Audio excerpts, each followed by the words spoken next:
This is Smiles TV.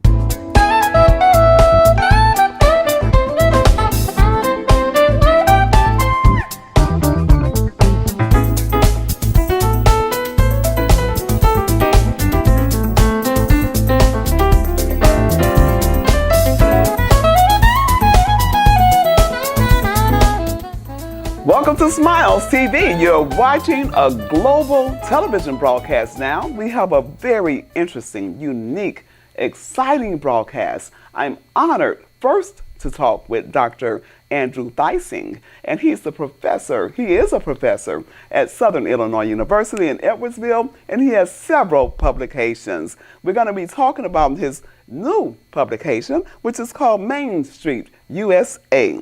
The Life and Photography of Henry H. Bregstone.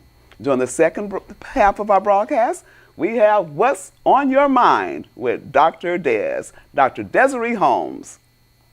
Remember, Jesus Christ was born of a virgin. He was crucified and buried, and he rose on the third day. Confess with your mouth that Jesus is Lord. Believe in your heart that God has raised him from the dead, and thou shalt be saved. Stay tuned for more Smiles.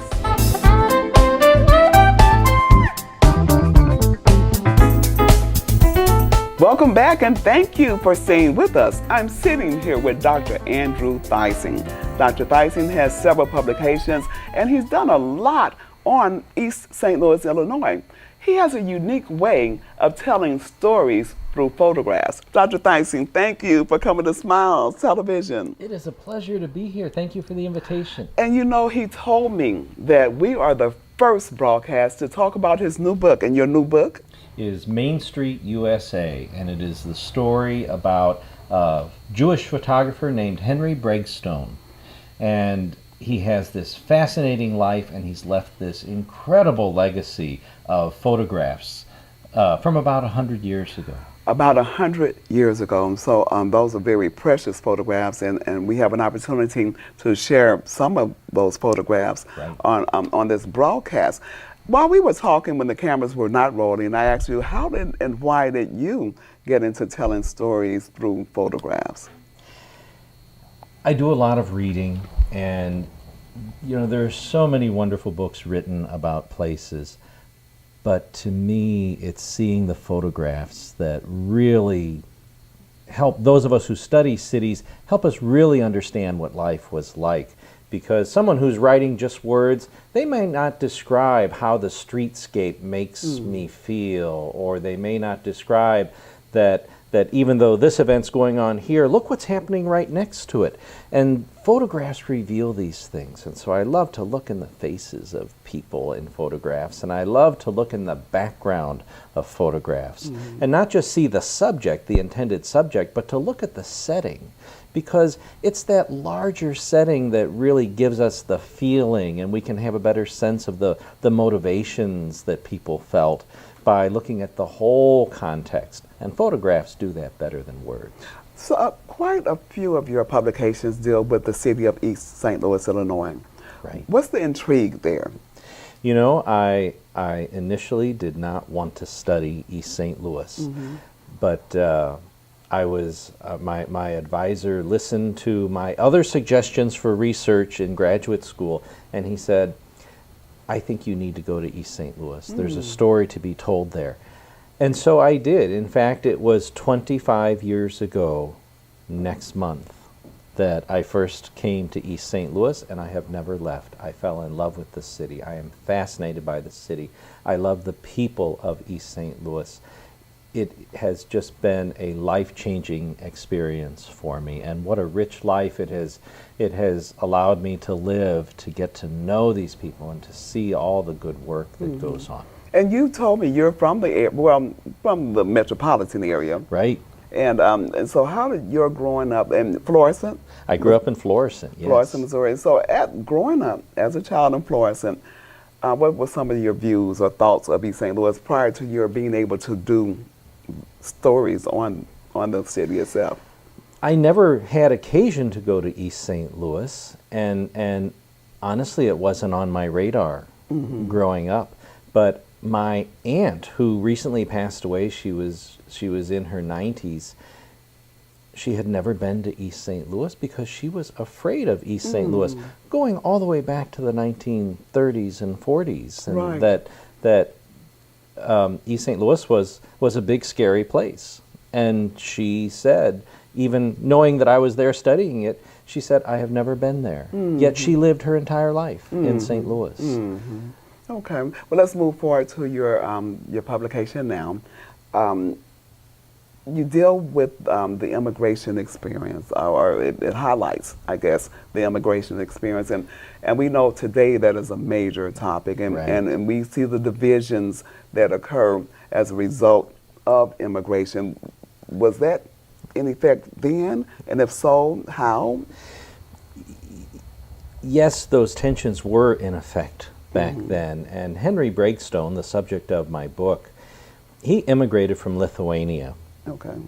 And he first arrives in the Wisconsin, Michigan part of the country, and he was Jewish, and so he came over, and a lot of Jewish immigrants worked in these as retailers in these.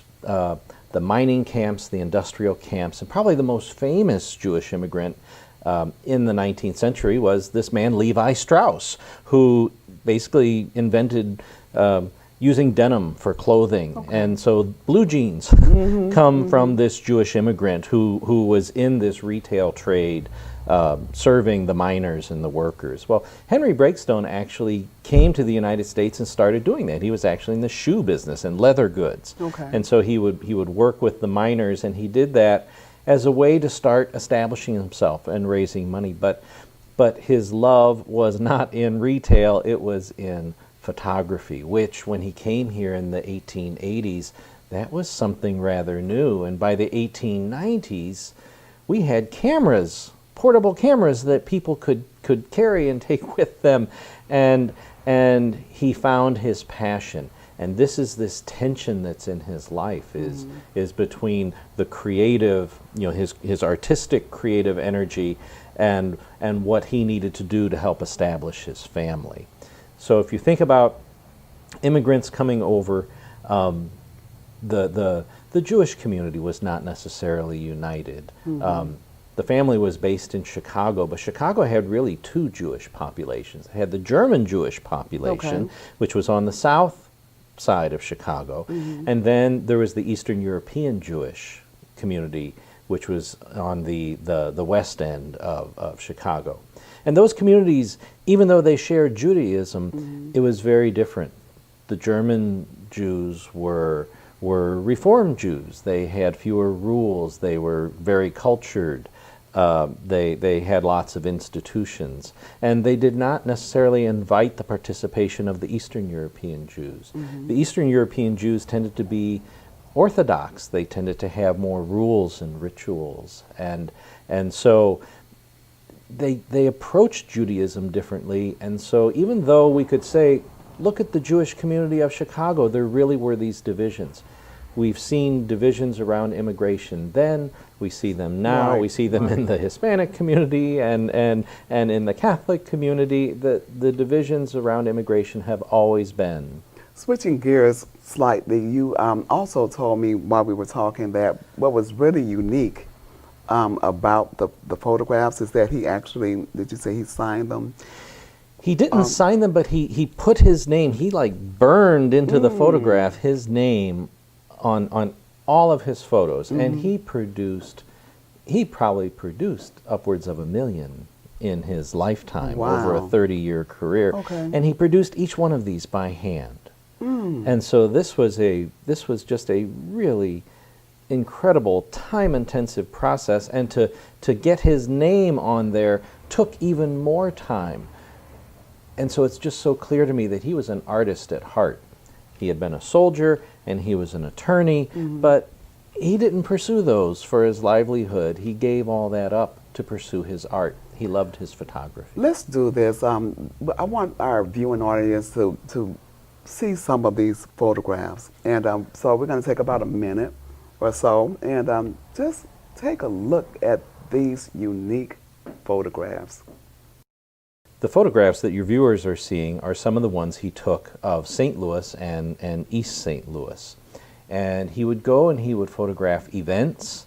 In East St. Louis, he actually started his postcard career by photographing houses for sale. And real estate agents could hand out the postcards. He photographed prominent landmarks and schools and street scenes. And he did that not just in the greater St. Louis area, but from St. Louis to Toledo, basically. He avoided the big major cities, but he went into small towns everywhere. And these photos are a real treasure for those of us who study cities today, because it shows us exactly how these cities developed over time. Absolutely amazing.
Absolutely amazing. I've got a couple more questions. I'm being told we're going to have to wrap it up. He was on the cutting edge of technology, as you briefly touched on. Back in the day, he really was. I mean, these real photo postcards, they're called. These postcards, I mean, this was the Instagram of its day. People thought, oh my gosh, look at this novel creation, and people were buying these up 100 years ago. And yes, this was cutting-edge technology that he was using. Wow. And some of your other publications include? More recently, East St. Louis in the Images of America series is a project that I did with Bill Nunes, and it has a Henry Breakstone photo on the cover. And my most recent publication was St. Louis Currents. It's a collection of essays that I edited with Terry Jones at UMSL. And that is available through Reedy Press, just like Main Street USA is too. Very good. Please do support Dr. Andrew Theising. Excellent work, and we are so grateful that you took time to join us. And will you come back to Smiles TV if you get the opportunity? I would love to. Okay, well, thank you. Don't go away. We're going to come back with What's on Your Mind with Dr. Dez.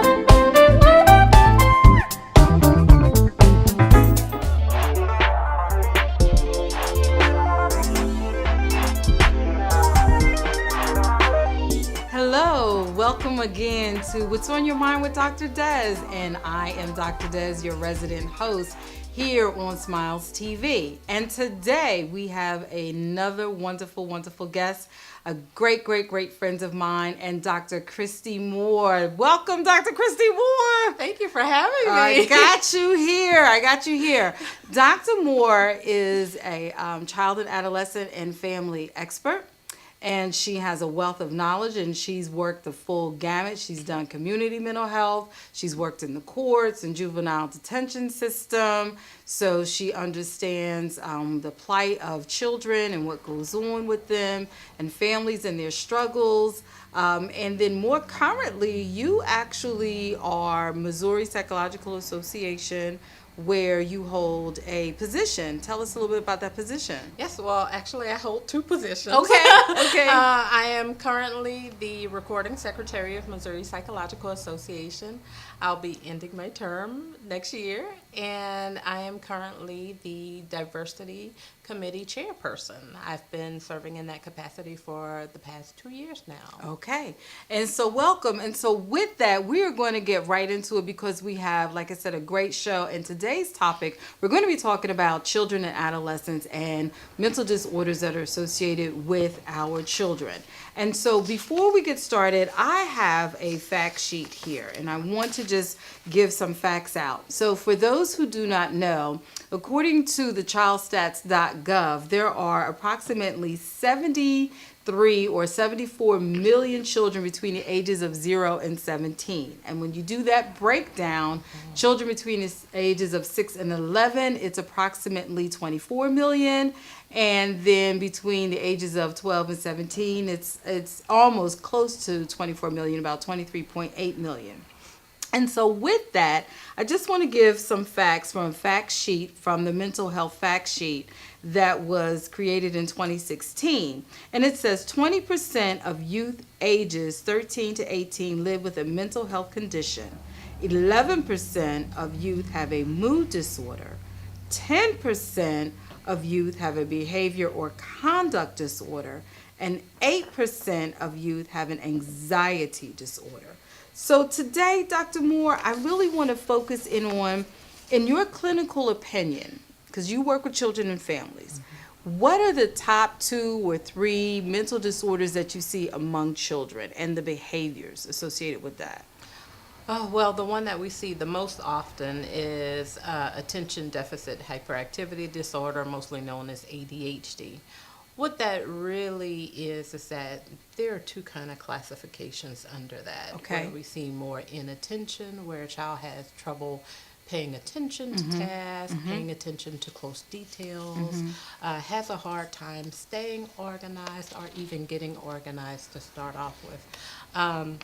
This is the child who you would say, okay, go clean your room, and you check on that child, and the child maybe is standing in the middle of the room, hasn't gotten started with anything yet. And then on the other side, we have the hyperactivity impulsivity piece. So in that piece, this is a child who has a hard time sitting still or keeping still, needs to move. And this is a child who may do things without thinking a lot of the time. And before a child can be classified under any of these conditions, we do see a lot of children getting in trouble, especially in school, you know, with having trouble sitting still, finishing schoolwork or homework. And another condition that we see a lot of is oppositional defiant disorder. And under this condition, these are children who seem to have a deal of trouble with authority figures. Right. These are children who may argue back when an instruction is given, question authority a lot of the time. Usually there's this undercurrent of anger with this particular child that's just there. When we see this in practice, we see a child who is really having some struggles with structure and operating within a structure. And then we see we're seeing an uptick in mood disorders. Okay. Now the difference with mood issues with children and adolescents as compared to adults, when an adult is sad or depressed, we usually see it as sadness. When we have a child or an adolescent, there's more irritability. Right. The child is more easily frustrated or angered and may act out. And with that, usually we see some struggles with just regulating emotions. Right. You know, when that irritability is there, when that sadness is there, how do we get back to that base level? And that's good to know, because a lot of times when I'm out doing presentations and talks, and that's one of the biggest hallmarks that I say to the audience is, when you're looking at your child or your adolescent and you're looking, you know, don't look necessarily for them to be sad and depressed. Oftentimes for children and adolescents, it's going to come out in moodiness, this irritability, this anger, you know, and like you said, in this easily, it's this quick trigger happy, you know, type of response where they're flying off at the mouth and, you know, and the behaviors. And so that's really good to know. And then we've talked a great deal about trauma here on the show. And one of the things that we've talked about, you know, and it's become an even more serious issue. And so you have a lot of schools, a lot of agencies and organizations are really trying to move toward what they call this trauma-infused care. How then does trauma play into the development, the psychosocial, emotional development of a child who may already be struggling with ADHD or emotional dysregulation? How does that play into that?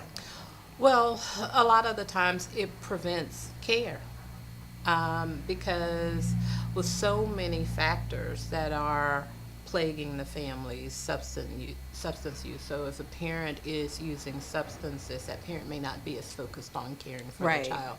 If the family is hopping from house to house because they don't have a home of their own, there's that other issue that's at focus. And so the child who is having a hard time completing an assignment or moving around sometimes is seen as a problem instead of someone in need of some skills. And so being able to reach out to care has been one of the main issues that trauma has impacted. Plus, when children have gone through traumatic experiences, one of the hallmarks of trauma issues, and of course trauma-informed care, is to deal with the preoccupation of the trauma. And so there's no way you can attend to your school That's lesson right. if you're focused about the abusive situation That's you were right. in last night That's or right. that morning. When I used to work in schools, I used to talk to teachers a lot of the time of how did this child function when this child walked into your classroom? And that is very likely going to tell you what happened right before school or the night before. That is, I mean, you said some very powerful things in here. Homelessness. Yes. A major issue. Yes, it is. Because, like you said, if you're hopping from couch to couch, house to house, how are you supposed to be focused on getting homework?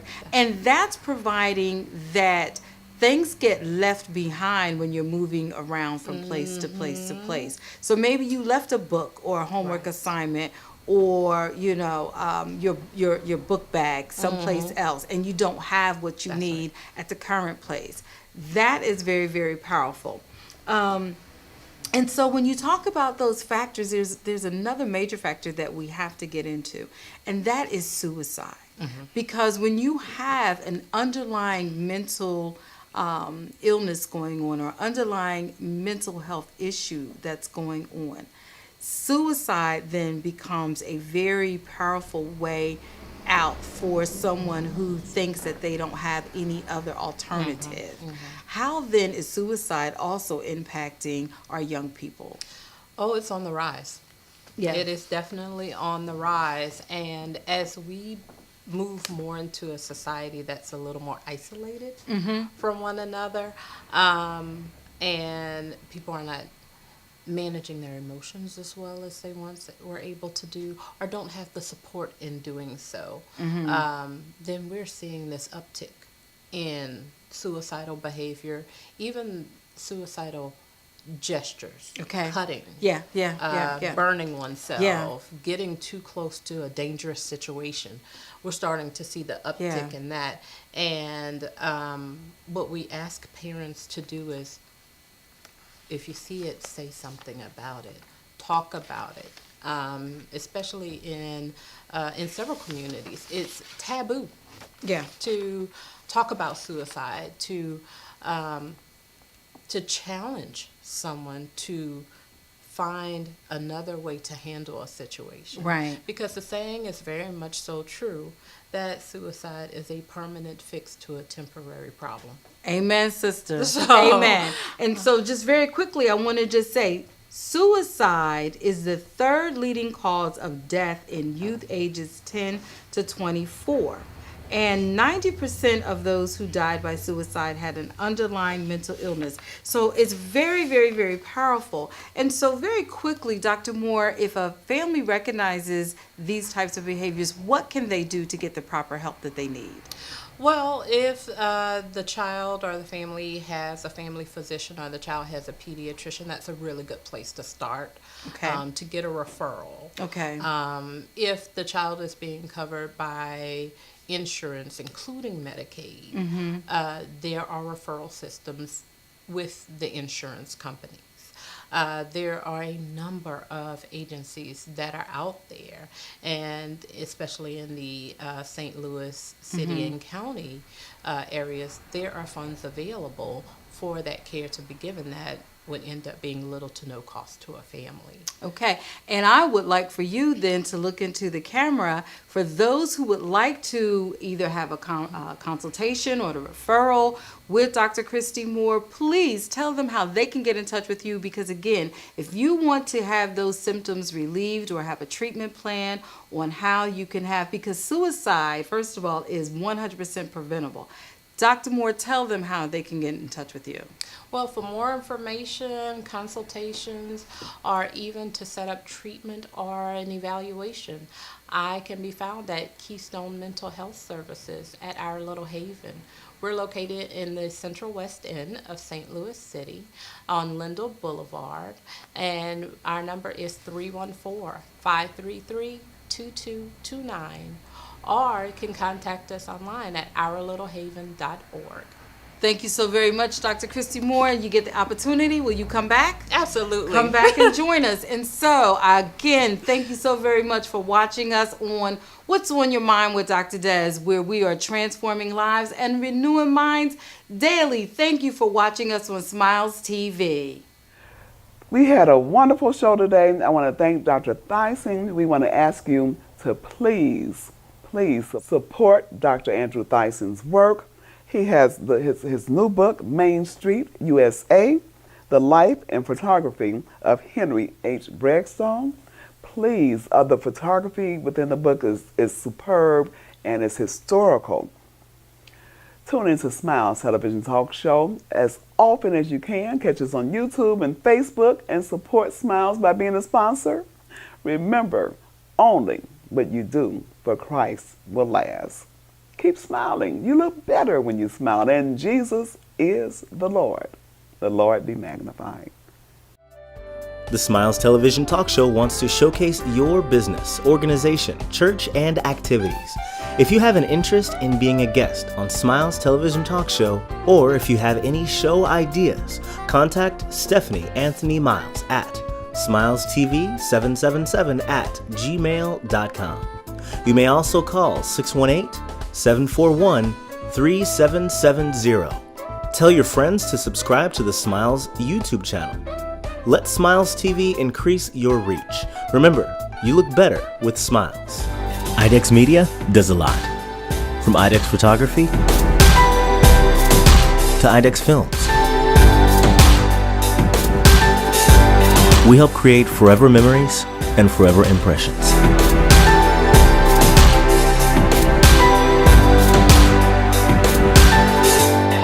Imagination, image a world. IDEX Media. Awesome sauce. Yeah, baby.